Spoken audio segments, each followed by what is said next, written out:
going on, everyone, and welcome back to Two Guys Watching Football, where I am pleased to be joined by a very special guest. It's Kevin Zeitler, the starting right guard for your Baltimore Ravens.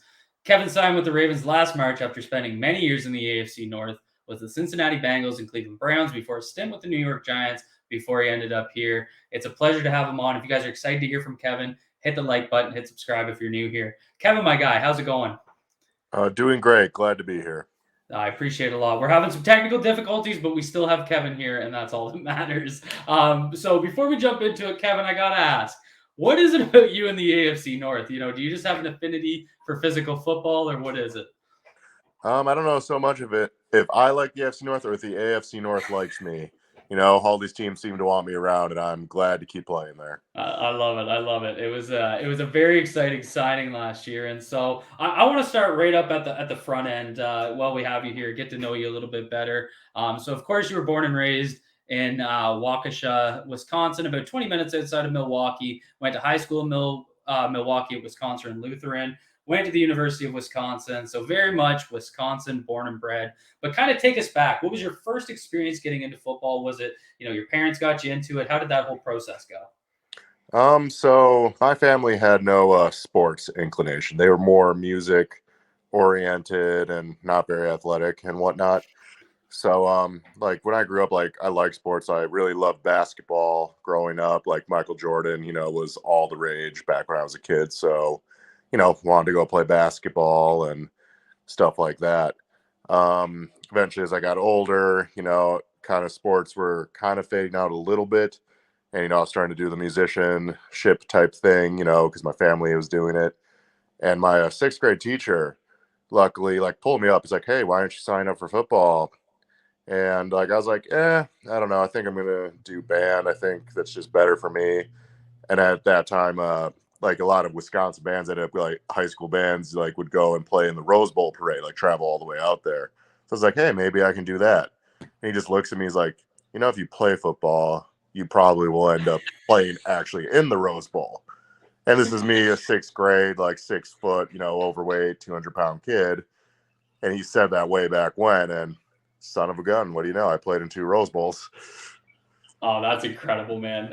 Yeah, no, I love those stories. I gotta lie, I kind of cheated on that one because I had read some of this online, but I had to hear it directly from you. So that's always so interesting to kind of hear these backstories. And then obviously you go to the University of Wisconsin, and I mean, what a offensive line factory. Even the Big Ten in general has been just pumping out quality offensive linemen, but guys that came before you or came with you coming out, because you played on some really good lines there. You have Joe Thomas, Peter Cons, Travis Frederick, Gabe Karimi, John Moffitt, former Raven Ricky Wagner, of course yourself. I could go on and on. Did that play into your recruitment to the University of Wisconsin, or was it mostly wanting to kind of stay local? It was a huge factor. When I was being recruited, I just didn't want to go to Wisconsin for the sake of like being from Wisconsin. So I went and looked. I looked at Purdue. I looked at Michigan, Miami, Florida. Came in with an offer late. So programs, big programs all around the country. But really, what it came down to is Wisconsin is known for offensive linemen. They have a tradition. They have a standard. They have a developmental, like lifting wise, that obviously is incredibly effective. And, being close, to home didn't hurt, but it was definitely the right decision because everything worked out the way it was supposed to. No doubt about that. And I mean, like I said, you played on some incredible lines. Did you play? Was Ricky Wagner there with you? Did you play with him? I sure did. We came Okay. in the same recruiting class, and he was my right Okay. tackle for a year, and we were doing some good things. Oh no, that's awesome. Yeah, no, it was a joy to watch Ricky here for I mean, we have him for 4 years. Great developmental story, and then obviously he went on to do great things outside of Baltimore too. And so coming out of Wisconsin, you were drafted 27th overall by the Bengals. And I gotta say, it hurt me. So when you were at Wisconsin, I was in high school playing football. I played left guard, and I was also a huge NCAA football video game person. So I used to always play as good running teams that led me to Wisconsin because not only was it an O-line factor, but you had some great running backs there too. So seeing you go to a division rival 3 picks before we were originally scheduled to pick hurt me deeply, but it was always fun to kind of watch your career go on in the AFC North. But what would you say your biggest transition was going from college football to the NFL? I mean, I think it's what everyone says. There's just the depth of talent is just so much more. Like everyone on the D line in the NFL is, the best there is in the world. Like obviously you have the super freaks, but everyone is good. So it's just it's every week in, week out. There's never going to be like a slouch out there. So, getting used to that, preparing for that, how do you prepare differently every week? How do you like mentally handle it? You know, it's just something you learn as you go. Right, right. And so I got to ask because I'm curious, when you look at guys you've matched up with throughout your career, and I mean, we're going on to year 11, I think, here next. Who's been your toughest matchup, or the guy that you kind of look back on throughout the years, and it was like that was the toughest, one on one. I used to consistently have. I mean, it's always Aaron Donald. Like watching that guy throughout the week is wild, and he's just a special talent. The way he can move, the way his speed, his power, like it's all just a perfect package. And it's going to be a challenge every single play. Right, right. Yeah, no, it's freakish what he's able to do, and especially for someone that was considered undersized to just what he's been able to do strength wise. It really shows the difference between size and actual functional strength and all that good stuff. But he's a thrill to watch too. And I know most teams are their run games are so diverse, mixtures of gap and zone concepts. Coming out, you were described as a physical, powerful run blocker. I think best fit for gap was kind of what you were described as. In the NFL, it really hasn't mattered. I mean, you've played in both systems, and every system, like I said, is so varied. But what's the importance of that versatility, and how important is it in today's NFL? I mean, I think it's really important. Like every NFL offense, no matter what their main thing is, everyone runs some form of, zone or gap or dive. Like every single playbook I've ever had has, something in it. So you need to be able to do it, and you need to be able to do it well. Because if something's not working and you need a change up, you need to get after it. So it's you just gotta be able to do everything. It's just that simple. Right, right. And so this is a question that, this is one of those fan debates that people have. And, we're just online speculating on Twitter and whatnot. So, I mean, what do we really know at the end of the day? But one thing that we always kind of debate is what's easier to run, and quote unquote easier. Depends on how you look at it, of course. But between, like a power gap play and inside outside zone, like what do you kind of consider easier to play? Is the chemistry required for zone blocks, combo blocks, all that good stuff? Is that easier to kind of develop, or is it harder to develop relative to like just your straight up power gap? Oh goodness. I mean, easier is a tough, like not a great word to describe it. Yeah. Like there's nothing like easy about any of it. It's tough. It's just like honestly, whatever's working, like that's what's easier that day. Whatever's working because it makes you feel good about yourself. Okay, I'm glad I got the right answer because everyone always says, zone blocking is easier, and I said, well, it depends on how the line executes it. That's really the key. It comes down to your execution. That's the truth. Um, yeah. So you were, of course, a marquee free agent signing last year for us. Big shoes to fill. I think they were looking for, the veteran leadership on the line. Marshall Yonder retired in 2019, and when you go from losing someone that played so long, played so well, so high quality, I think they want to get a vet in.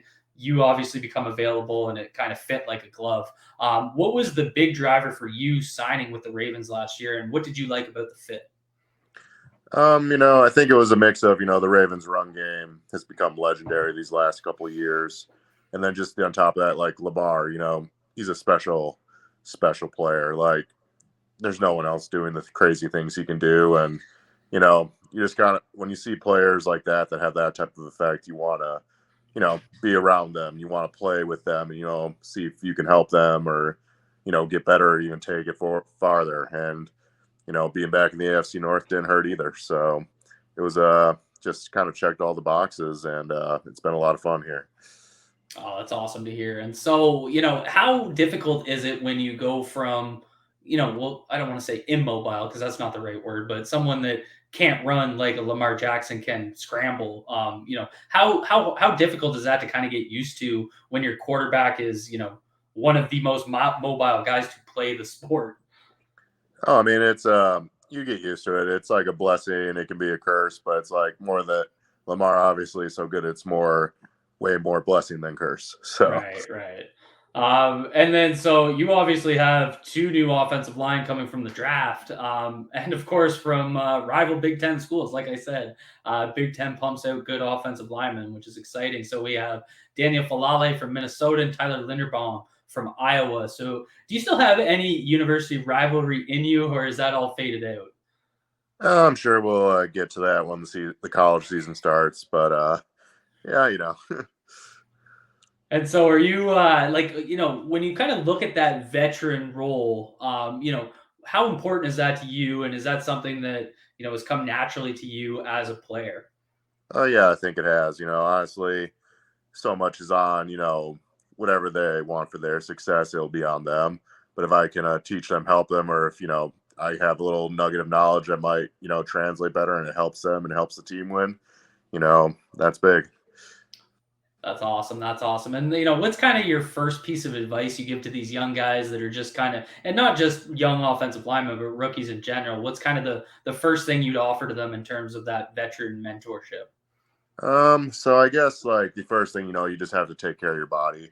That's going to be something, they're young right now, so I'm sure nothing's going to be an issue for them. But as the years add up, if you start taking care of it early, it'll pay dividends down the road. And then like another interesting thing would be is like, obviously, Falale is so big and Linder Bomb is like smaller but quick. It's like, hey, you each got natural gifts. Find a way to use them and like incorporate them into the technique and find what works, for you. Because there's certain things you guys are gonna be able to do that I can't do, or Right. one guy can do and another can't do. Figure it out, find the balance, and like let's make sure we can go be the best we can. Right, right. That makes sense. And have you gotten a chance to reach out to them, say hello, welcome to the team, or have you gotten a chance to do that? Had a chance to reach out to Linderbaum, just, the basic, hey, congrats, looking forward to working with you. If you have any questions about the area, all that, all the, common, start off stuff. Right, So right. I'm looking forward for him to get here and we can start working and figuring out, getting comfortable with everything. Right, and I saw Sarah's tweet the other day. So how's she doing in terms of reaching out to the significant others of these other guys coming in? Sounds like she did it. It sounded like it went well. So I'm happy Good. for her. That's funny. And then one thing, like I was just doing film pieces on Tyler actually, and his movement skills are insane. There's plays where they were pretty much an outside zone dominant team where if no one's on his train tracks, he's hopping outside the right guard or right tackle. Have you been able to kind of watch anything from Tyler yet, or do you get into college football during the season? You see the draft highlights and, during the draft and all that, and you're like, wow, this guy can really move. And that's pretty cool. Like a person can move his feet like that, you don't see that every day. So I think that's going to be a big advantage for us when he's out on the field. Yeah, that's going to be exciting, and hopefully some more outside zone concepts get these guys out in space. And so, is there any rookie when you came in, or sorry, was there a vet when you came in as a rookie that stood out as the vet that kind of reached out to you, showed you the ropes, taught you how to be a pro, all that good stuff? I guess that would have been with the Bengals. Oh, yeah. So Andrew Whitworth was there when I was with the Bengals, and, he was awesome. He was, the true definition of a leader, obviously, as you've seen, like with everything going on in the Rams and whatnot. But yeah, he was the man, and made me feel welcome, made me feel like I could do it, and from day one we got after it together. It was great. Oh, that's awesome. And obviously, speaking of taking care of your body, him being able to play to that age and ending with the Super Bowl, what a storybook ending for him. Absolutely. And that's awesome. It's as much as you want to see your team as a fan win, it's always cool to see these little stories that kind of happen with everyone that wins the Super Bowl. But that's all I have for you. I don't want to keep you too long. I know you're in Baltimore right now for OTAs. I don't want to distract you any further, but I just want to say a huge thank you for joining us. I know my listeners are going to be super excited to hear this, and best of luck this season. Thank you. I appreciate it. Awesome. Well, everyone out there, thanks again for tuning in. Hit that like button, hit subscribe if you're new here. Be good to yourselves, be good to each other. Peace out, everyone.